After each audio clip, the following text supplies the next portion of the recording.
Hello guys! So, today, another event tayo today. So, magsiset up tayo ng 50 sets lang ng, ay hindi, 50 packs pala ng tables and chairs with all the everything. So, get ready with me. Dali guys. So guys, mag-box ka sa ato ang i-gamitin ng mga decoration materials. So, sa malit ko kung ano yung pagkaayo ko. Namalit ko o bali 13 million pag-ibo. Charot. Kay, gamitin na ko siya stable centerpiece karon o gamitin ko na ko siya sa event sa 29. Oh my god, nice for you. Daghan ni siya guys, 13.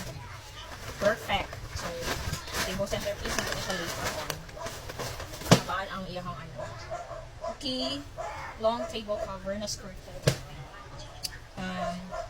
Table runner 1, 2, 3, 4, 5, 6 kailangan din natin panan guys kasi isa ko din ko siya bilang since 13 sets man ka 7, 8, 9, 10, 11, 12 13,000 kaya na siya sa box tapos ang ato ang table cover 13 sets po so dapat 13 siya 1, 2, 3, 4, 5 5, 6, 7, 8, 9, 10 11, 12, 13 and another is the 50 sets ng table, chair cover rayon. Nabilangan ni kanina guys, 50 sets. 50 pieces. So, ang prepare naman na to guys, ang chair cover. So, kailangan na ko siya plancha kung gagawin ko siya. Wait. So guys, kung tayo ako ang chair cover, magawa niya siyang plancha ko. So, 50 ka buok. Laban lang. Sa una ka-uniform lang, ito plancha ko, no? Yan, nagtulo na kabuo ka. Guys, ikwento na dyan yung kabuo, guys. Oh my God. Oh my G! Bahala na. Na-enjoy naman ako ni. Enjoy lang na ito atong life, guys. Pwede na ko mga fly o gano'n, big lunch siya.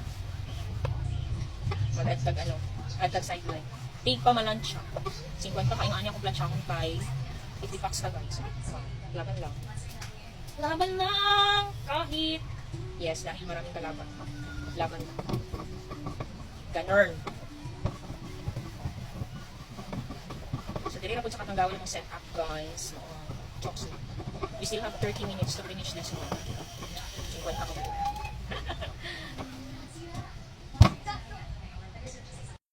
So yes guys, naabot na ta karon sa ato ang venue kung asa na to gi-set up ang ato ang tables and chairs.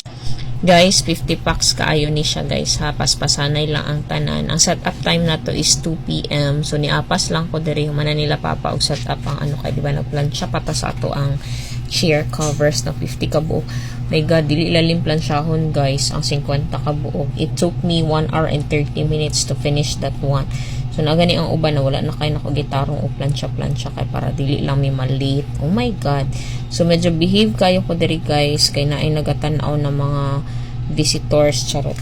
Murag early kayo ilahang ubang visitors kay murag gikan pa sa layo. So naa sila dira na side nagachika-chika. So maulaw kay kung magkiat-kiat kay you know, very formal ba yata nga pagkatachar. Joke lang. Dili bitaw guys, yung ulo mo pag gigaayo nga daghan kay sige tan-aw sa inyuhan naga-set up mo, di ba? So very light lang. Wala kay nako ginapakita nga naga-video di ay ko. Kay mo na sila piyawa pud aning tig-set up og mga uy. Kuyo kay mga katabang kay mag-video man gyud habang nagatrabaho, char. Ana man jud na ma'am kay kuan baya karon kanang uso na ang sa social media. So mag-share ta sa ato ang unsa atong ganap sa kinabuhi para sa uban ma-inspire pod sila sa ato ang kay basi man good like ginahimo na ko ni siya kay ngano kabalo ko nga daghan pod na mga people ang ma-inspire sa pag-share na to sa uban ana good. So mao to siya guys, tatlo lang mi nag-set up diri guys as always si Uncle Nonoy na adyo na siya permi sa amoa pag naami mga rockets na ing ani. So 50 packs guys, appeal na dira ang tables and chairs, chair covers with ribbon, table cover with runner, tapos ginapakapinan ako na siya karon guys og mga table centerpieces. Bongga kay atong table centerpiece karon guys kay yellow man ang motif, yellow gold. Timing nga nagpalit ko og kaning sunflower na mga flowers nga namang good. Yes, kay gamiton ako ni siya sa event namo sa end of the month. So ingani pud ang motif. So gidaghanan ako siya palit guys. Perfect match kaayo siya karon sa ato ang set up guys. Hawod kay siya tan-awo, na-amaze kaayo ko. Oh my God, salamat kaayo sa Ginoo sa paghatag sa mga tao na patronize jud sa ato ang small business, no. Thank you so much gyud kaayo guys sa always naga-support. So mao na ni ato ang final look guys. This is 60th birthday setup. So o diba bongga kayang sunflower guys. So mao na to guys, daghang salamat sa pagtan-aw. Bye bye.